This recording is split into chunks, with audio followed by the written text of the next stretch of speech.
Join Dalton and Jacob as they discuss the ever-changing world of trading card games. TCG Buzz starts now. What's up, Buzz Squad? It's your boy Dalton, back at it again with the ginger from over there. Man, it's been a while, hasn't it? Oh, it's been a long while. For us, it's been feels like months. Yeah.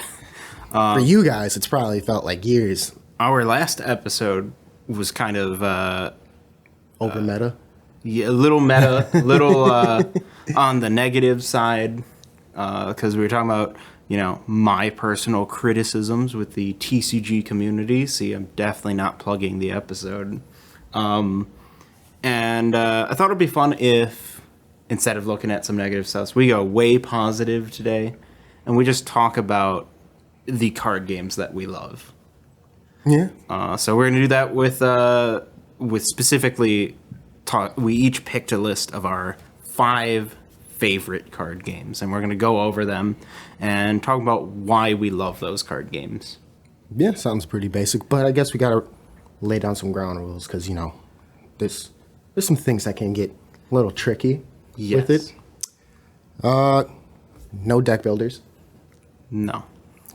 Because then that gets extra complicated and all that. We're setting down very specific rules so no one can say, well, what about blank? And we're like, well, it doesn't count, It has to come in an actual booster pack to count. Physical. It has to be physical. Sorry, Hearthstone and Runeterra, all the other ones. Gwent. Artifact. You know that if we included digital card games, Gwent would be number 2 and Artifact would be number 1 on everyone's list, right? Everyone loves Artifact. Nice meme, bro. Nice meme. 3, really no standalone stuff, really. Yeah. When we're talking about our favorite TCGs, we're talking bog standard, like what you think of when you think of a TCG. Yeah. So, or CCG. Sometimes. This is also true. Yeah, so I guess the real question is, how are we going to start? Well, it's a great question. Because I know we have 3 games in common. They don't we know do. They don't know this yet. But our lists are not the same, but they do have some similarities. What's interesting is I think even the games we both picked, there are going to be some interesting differences in why we picked them.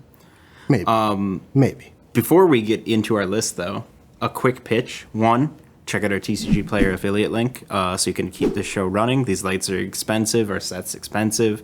We don't make any money.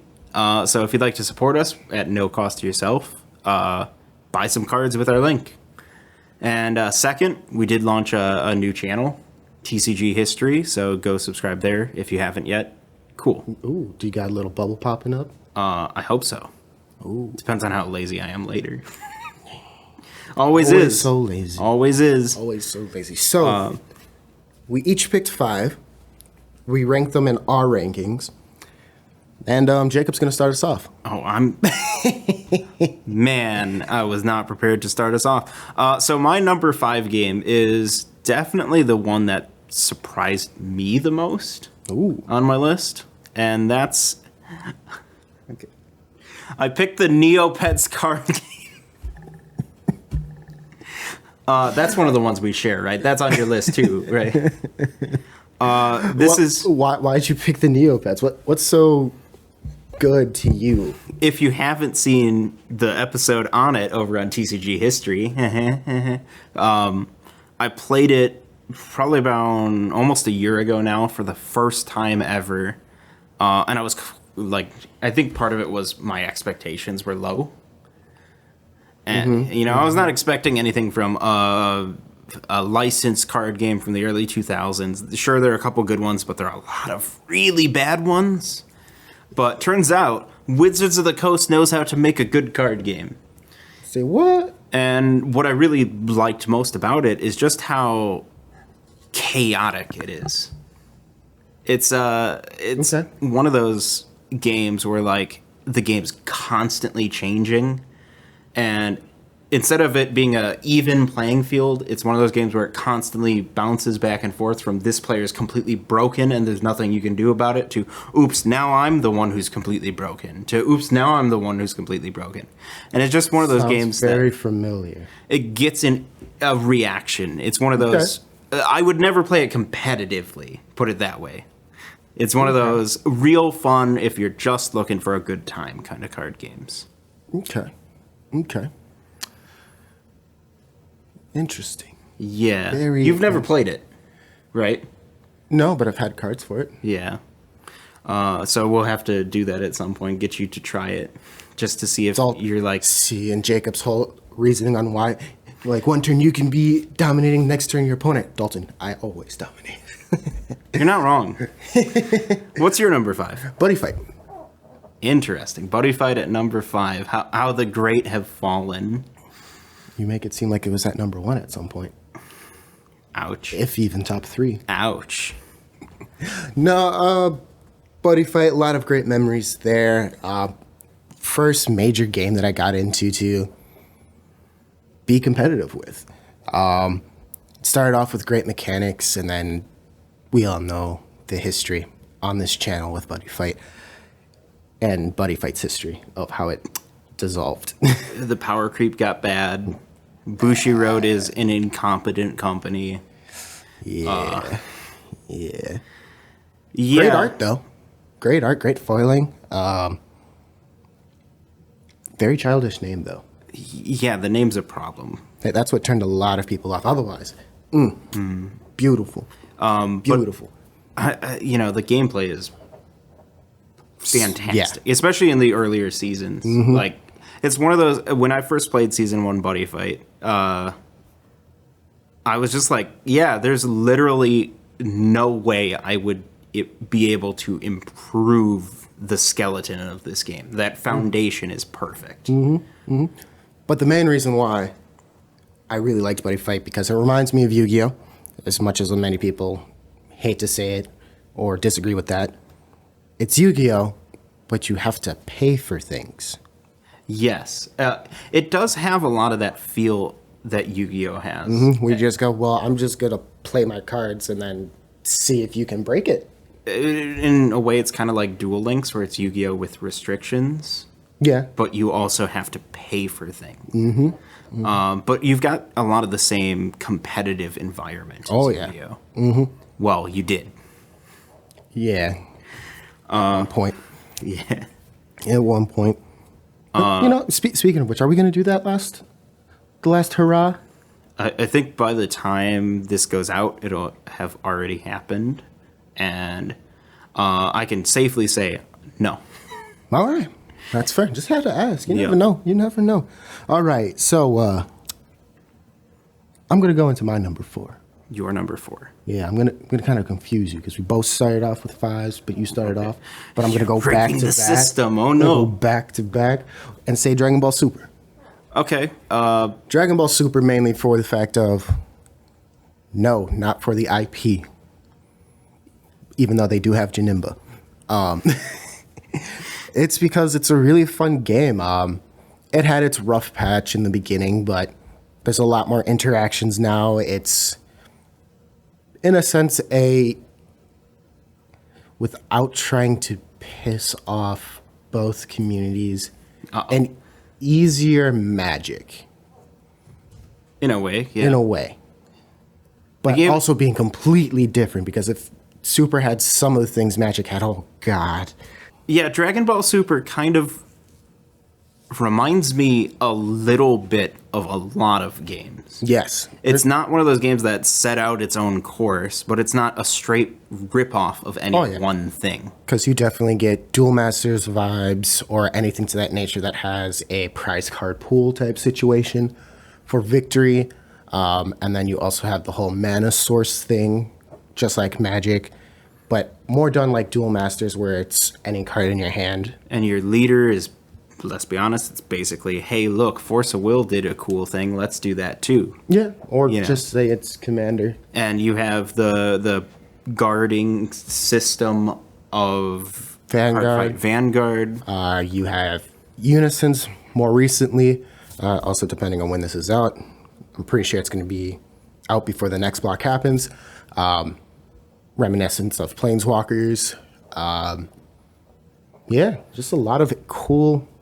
And the community is cherry very active. Yes, I'm very sure active. that's a big part of it. I don't know if, whenever the game does end, whether it be 5 years from now, 10 years from now, 2 years from now, I have no idea. But That's the joke. It will never. whenever that does happen, I do kind of think it'll drop off your list for something new. We'll see. We'll see. Should we do a 5-year reaction to this? My number 4 is a game you and I have talked about a lot, but I don't think we've ever played together, which is Chaotic. Ah, yes. Classic game released in 2008, maybe 2007, but it has a long history before that that's absolutely insane. I've been working on a script for it for TCG history for 2 years.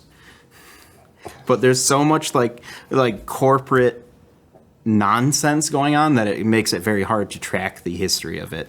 Yeah, the whole, ownership stuff and things like that. It's nuts. But the game that came out of it, I wouldn't call one of the best games ever. In fact, I do think it has a couple major flaws.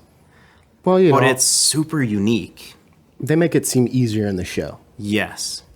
I think it's really unique, and not just the whole unique card thing they tried doing where, with the codes and stuff. The codes and all that. Like, every card is different. Although that is cool. Even though they're the same card, they're different. I just think it's a good game that does some things that no other card games do. Yes. And that's always is something I appreciate. It's kind of funny because I always felt like if it would have come out now, especially after some things that have happened in the world, it might have exploded, like, majorly. Yeah, I wonder about the alternate universe where it came out not during the recession. It's not even that. Because I do think that hurt it.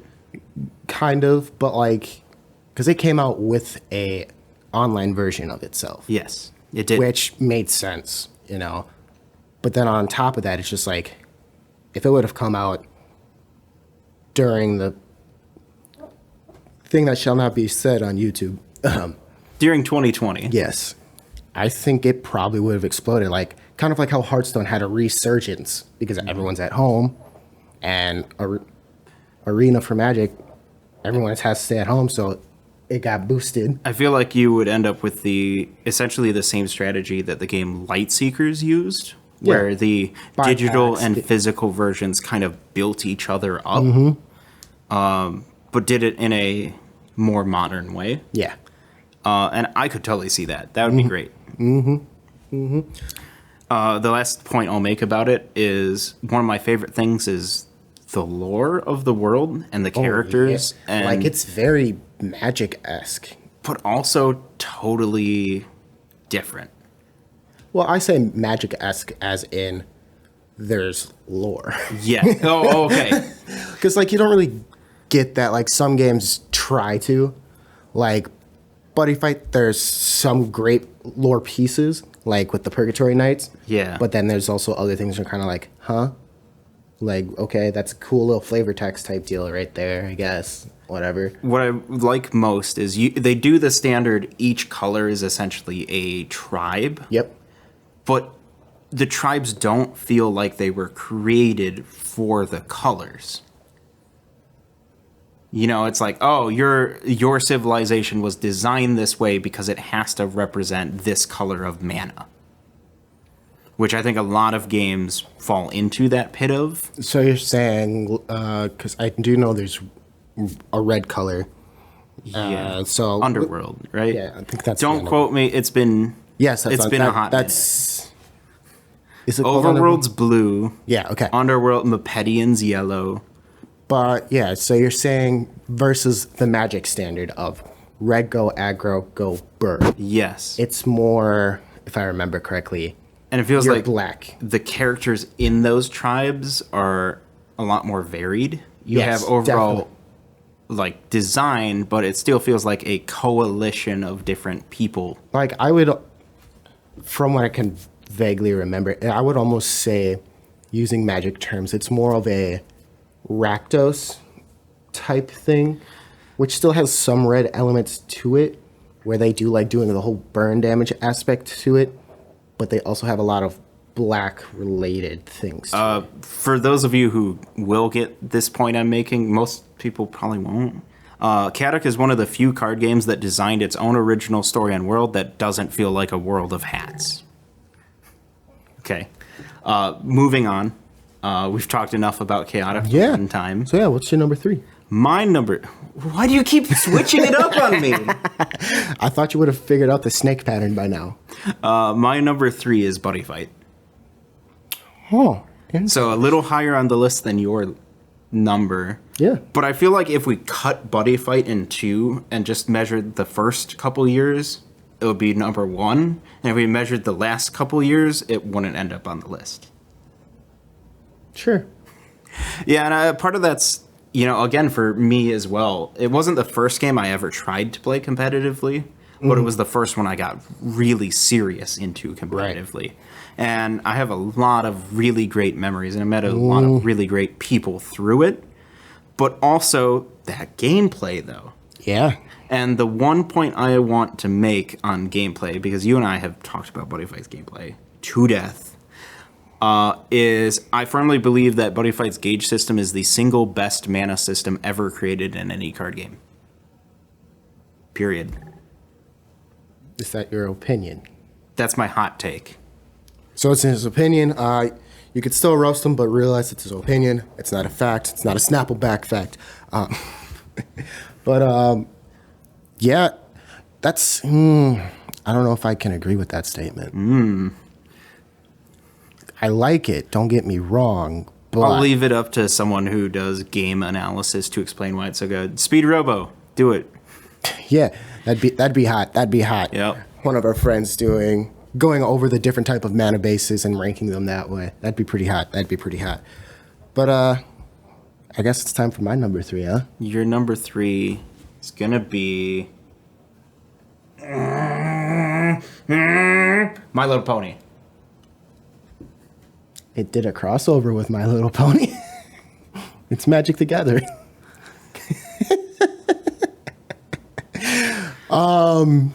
You know, you gotta shout out the OG of card games. Just love it, even though I only play Commander or EDH for whoever it concerns. Just so many great things about it. Sure, there's some bad things, but you gotta take the bad with the good.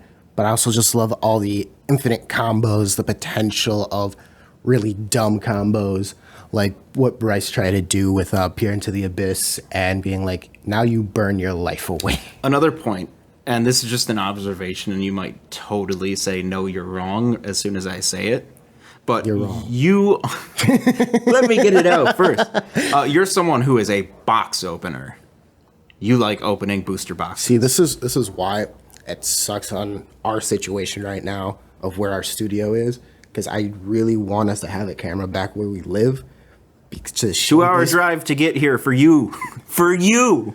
To show people why I'm just so dumb with Magic boxes. You love opening booster boxes. Yes. And I feel like Magic's like the game for that. Bruh, almost any game that I touch, I just pull hot fire. It's not even funny. But I so wish we could have had the one night where I ended up buying 4 different master sets. Oh, jeez. And made our local store owner literally question his why existence? he lets me into his store. He almost walked out. Dalton dropped way too much money on booster boxes, and it wasn't at once. You're like, maybe another one. Yeah. And then I proceeded to basically pull that exact amount of value out of it. Oh, it was every good card was in your boxes. Had good foil hits, just good common hits, good mythics, good rares. It's like, oh, hey, you're probably not going to make your money back on this box, but there's one $80 card in here that would help get you there. And you're like, oh, first pack, here you go. Here's $80. The stories. Oh, I should do that. We should do a story time with Dalton wheeling and dealing with Magic packs. Because I have a good one. I have a good one when I wheeled like $25 into a full collector booster box. Meanwhile, I open Magic and I get nothing. I don't think I've ever had what you'd consider a good box of Magic. It's never like bottom of the barrel bad, but it's always like, well, you got a 6 out of 10 box. Congrats. Yeah. Every time. Yeah, but me and Magic, it's magic. So it's just so delicious. So my number 2 is Magic. Oh, wow. So why don't we just kick that right off and do that? See, now you're breaking the floor. I know. So why you like it so much? I feel like the reasons you and I like Magic are different. You like the excitement of opening. You like the great gameplay, right? The crazy combos. Not necessarily gameplay. And I love playing Magic, particularly. Again, I'm a Commander player first and foremost. And I have a great time with it. I like playing weird decks. That's an understatement. Yeah. I am the type of player who will play bad cards because they're fun. Yep. And I'll do stupid things that are less than optimal because they're fun. I'm there to have a good time. But it doesn't feel like I'm also putting Magic there because I am a collector at heart. Mm-hmm. And Magic is an amazing game for collecting. I'd still say Pokemon's the number one game for collectors, but because I'm not a fan of the gameplay, that kind of kept it off the list. Hey, I'm surprised you didn't collect super cards. That's value right there, my guy. That's value right there. That's a retirement fund right there. Some of those cards, man. I love collecting Magic cards and just finding the unique, interesting stories behind them. And there's so much depth to Magic the Gathering. Yeah, the lore is just the immense. Lore, and not even just the in-universe lore, the lore of each the set game. too. Of each set, and then of the game, and then everything. When you find out certain things about certain artworks, like a typical tropical island and Birds of Paradise. You could spend 10 years doing nothing but learning facts about Magic the Gathering, and you wouldn't be close to knowing everything. You could probably make a YouTube channel dedicated to TCG lore and still be doing Magic for the entirety that you decide to do this channel. Yep. Hinting at Jacob that maybe. Wow. Magic's special, and raw gameplay wise, it's not my favorite. I think it's great because of parts of the gameplay, and I think Wizard of the Coast sucks. Yeah. I don't think anyone would disagree, but it's one of the most important card games of all time for so many reasons. Yeah. And I love it. It's the OG for you. It's the OG. Yep. Well, I guess I'll go into my number 2. Okay. I like how my list has like so many dead card games on it, though. It's really fun. Number 2 is Luck and Logic. If anybody remembers the year and a half that this game existed. In retrospect, I think my episode I did on Luck and Logic was a little harsh on it. Yeah, I never watched it because I knew you were talking mad stuff about it. I was, but I was harsh on it. But and I think the part I didn't explain was because I thought it had a ton of potential, and I think that's the part that was missing that I'd add if I redid the episode ever. And like the main reason why I loved it was the fact that it gave me, nostalgia of like Duel Masters with the whole gates being pretty simple to use. Bakugan, baby? No, original Bakugan. No, that Bakugan didn't do that. Kind of. Yes, you see where I'm coming from. They have gate cards, but not that. No, I think the gate system is incredibly cool. But also the whole fact of you had fusions, kind of, but you had to do it in a different way. The fact it was just, in a sense, a card game player's card game. That's a great way to put it. I feel like the fusion mechanic was designed to be a real world gameplay version of how it was handled in like the Yu-Gi-Oh anime, where it's like I can fuse any two things together I want to make something cool. Yep. And they figured out a way to make that actually work. Yep. And the fact that there's really no mana in it, but you have a level up system with it. Also on the top of the fact of it, yes, being majority waifu based, I don't really care about that. Because like my favorite deck happened to be the ones to be more guy focused. It was like, I just like these ones better, man. They're just cooler. So much. Now, that's not to say Luck and Logic is perfect, because it's not. It would have been perfect if it was made by a different company. Yes. I think realistically, drop the waifu ratio a little bit. Streamline the combat a little bit. I know we've talked about that and we have different opinions on the combat. Yeah. And make a good rule book and release it by a company that's not called Bushiroad, and you'd have a hit on your hands. Like if Wizards would have released this, I think it would have been a solid spot. If Konami would have done it. Force of Will. Man, I can't remember who the company behind Force of Will now is. It's all confused. Force of Will is a mess. Yeah, Force of Will is Force of Will. Yeah, that's a tangent for another time, though. Yes. It's just, I need to play the game again. I just really do. Yeah. I miss it too much. Damn you, Bushiroad. Damn you. Well, my number one is Duel Masters. How about yours? Duel Masters. Oh, wow, that's pretty cool. Ooh. Coming off that sad little ending of the last. I think if anyone out there who knows either of us won't be surprised by that. But like, I talk about Duel Masters anytime. No. They would be surprised by me because they would think it would be Luck and Logic. That's true. I think if I had to bet on that one, yeah, I'd probably pick Luck and Logic. Yeah, because I made you try to guess my list and you said Luck and Logic's number one. I'm like, nope. No. You're like, what? Duel Masters, man. I mean, I love Duel Masters so much. The first TCG history episode I ever did was Duel Masters. Yeah. And do I think that one's perfect? No, because it was old and it was still figuring things out. Yeah. But Duel Masters, man. Duel Masters just another. What is up with WotC and making good games? Yeah, like the My Little Pony. Oh wait, they didn't make that. Yeah, you were talking about how Neopets was made by Neopets is fantastic, and then Duel Masters. Well, obviously, Magic's fantastic. Transformers.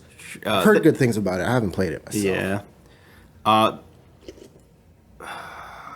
What would be the number one point to make with Duel Masters, though? What's the one thing it does best? If you like Magic but hate the mana system, Duel Masters is the game for you. I once, in a conversation with someone, called Duel Masters the Beatles of card games. The Beatles is a band that, if you're listening to them now having never heard of them, you might not think they're all that special on first listen, but that's only because they were so incredibly influential that everything after them could not have existed without them. How many games have taken elements from Duel Masters? All of them. You can almost, if you didn't want to go with the rock-based one, you could have gone with rap. With who? Eminem. That's a little... come on. A little bit of a stretch. I know. I think Duel Masters got the basics down so well, and its shield system is genius. And you can just look at how many games have tried it to try to make it work. Caster Chronicles is basically Duel Masters, but with a DLC expansion pack. Kaijudo. Oh wait, that is Duel Masters. Even way modern games. Luck and Logic took from it.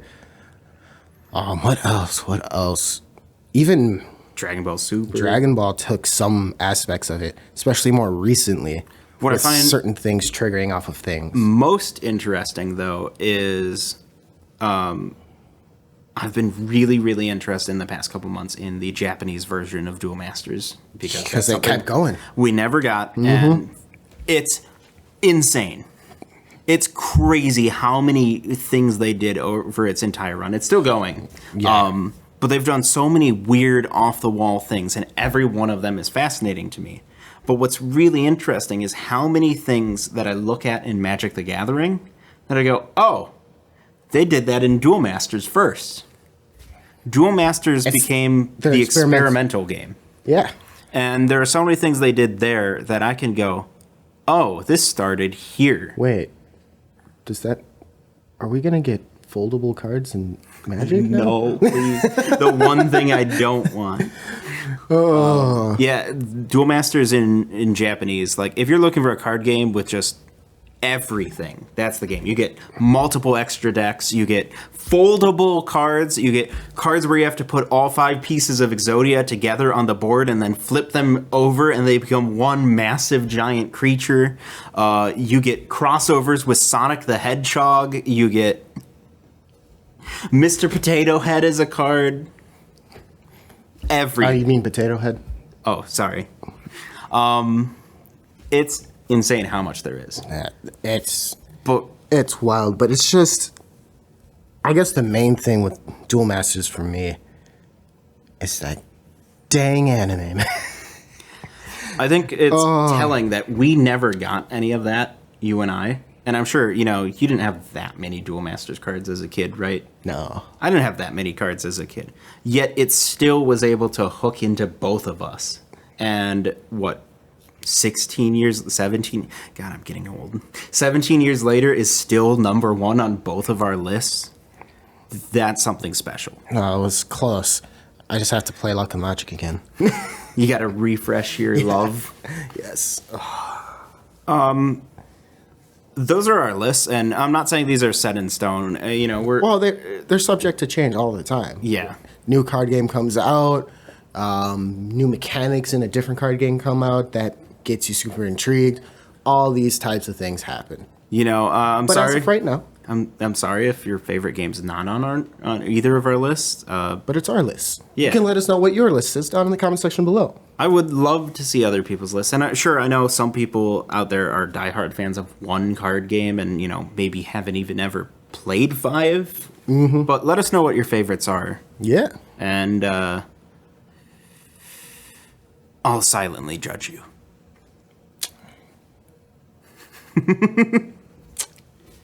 With that being said, I mean, if anyone puts this, my top 5 favorite card games: number 1, Beyblade; number 2, the Sonic X trading card game; number 3. watch there be somebody who's typing this out right now and being like, oh, let me just delete all of this real quick. But I think we've talked long enough, and I think before I let Jacob decide to ramble on and try to then create a bunch of drama, 6 hours of we hot should takes. probably end this episode. It was a lot of fun, but I think Jacob needs to give us his last few words on it. Everyone out there should play Duel Masters if you've never played it. And above all else, check out our Patreon or even check out our link to TCG Play to use our affiliate code. Stay classy, y'all. Think, Dalton. Think. You forgot about our Discord.